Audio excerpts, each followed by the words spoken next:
So I speak on behalf of Indian Pediatric Oncology Group as the secretary, and the global context is very simple. Childhood cancer, unlike a lot of the adult cancers, is a very small volume disease. 2 to 4 lakh patients per year in the whole world, 50 to 80,000 children in India. So the Western world has made all the progress and a lot of progress based on cooperative group trials.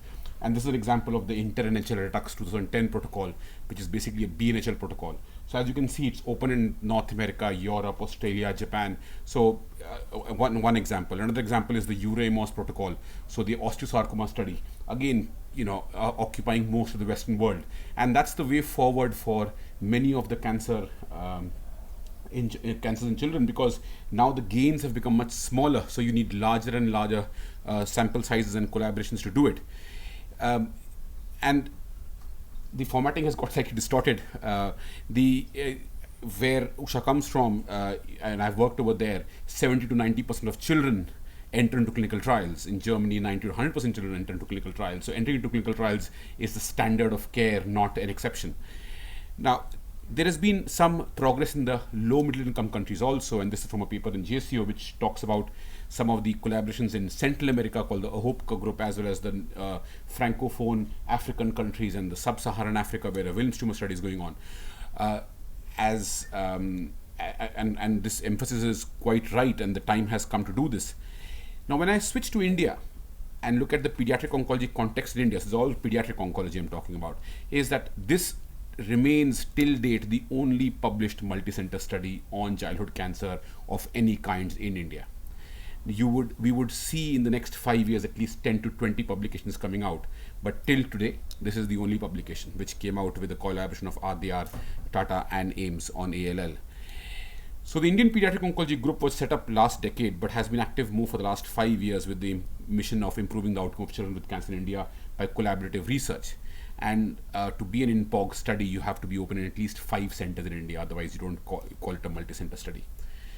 So currently, in the last 5 years, this is our current portfolio. We've got 28 studies. On the left hand, you can see the 23 disease groups and other transdisciplinary groups. And on the columns are basically, right hand column is studies actually finished recruiting. So 6 studies have already finished recruiting, 8 studies are recruiting, 3 are registered and about to start recruiting, and 11 are in the pipeline. So this has happened, like I said, all since 2015. And as a result of this, these are the number of centers. So we have got 45 plus centers now, part of the Indian Pediatric Oncology Group, which are participating in one or more studies, and 14 studies, like I said, recruiting. And the number of patients enrolled, as you would expect, is shooting up quite fast. And if I can show this picture, which I don't know how to show over here. So this is our picture every year in the month of December. So we started in 2014 December. There was no multi-center trial open in India for any childhood cancer. And year on year, we have made progress. And as of last year, December, we had 12 studies which were recruiting or completed, 47 centers, 3,317 patients. And together, they represented 2 to 3% of the childhood cancer burden in the country. So from 0%, it has taken us 4-5 years to come to a 2 to 3%. Obviously, we want to go much higher. Last slide, and this brings me to both your talks. Most of this has been achieved, all of this has been achieved without any clinical trial unit, and most of this has been achieved without any funding. So these are the 14 studies currently either finished or recruiting. As you can see, funds are non-existent, and we have got some. The first study, Usha, is Vasquez study, which is the InPOG ALL 1501 study, which has got funds from NCG and ICMR of around 4 to 5 CR. And then there are some studies sponsored by CanKids. And for those of you who don't know, CanKids is an NGO.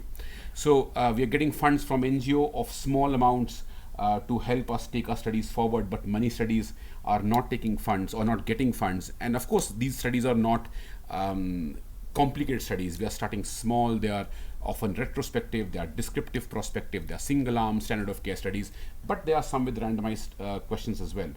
And I just wanted to share this in the context of the topic which was given today of collaborative research, and how we would personally love to engage with any group, organization or individual who can help us go faster. Thank you.